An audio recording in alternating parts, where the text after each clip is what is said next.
नमस्कार, आपण पाहत आहात DM न्यूज मराठी, आवाज महाराष्ट्र। बिडकीन शहरात कर्कश तसेच विविध प्रकारचे मोठ्या आवाजाचे हॉर्न लावून ध्वनी प्रदूषण करणाऱ्या वाहनांवर जिल्हा वाहतूक शाखेतर्फे विशेष दंडात्मक कारवाई करण्यात आली। या कारवाई दरम्यान वाहतूक नियमांचे उल्लंघन करणाऱ्या वाहन चालकांवर दंडात्मक कारवाई करण्यात आली आहे। कर्कश हॉर्नमुळे सर्वसामान्य नागरिक, वयोवृद्ध, विद्यार्थी तसेच रुग्णांना मोठ्या प्रमाणात त्रास सहन करावा लागतो। ध्वनी प्रदूषणाला आळा घालण्यासाठी आणि वाहतूक नियमांचे पालन सुनिश्चित करण्याच्या उद्देशाने ही विशेष मोहीम राबविण्यात आली।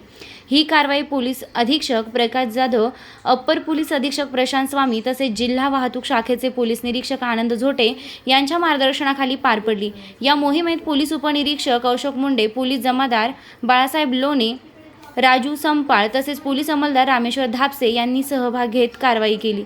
जिल्हा वाहतूक शाखेने वाहन चालकांना नियमांचे पालन करण्याचे आणि कर्कश हॉर्नचा वापर टाळण्याचे आवाहन केले असून अशा प्रकारच्या कारवाया पुढेही सुरू राहणार असल्याचे सांगण्यात आले आहे।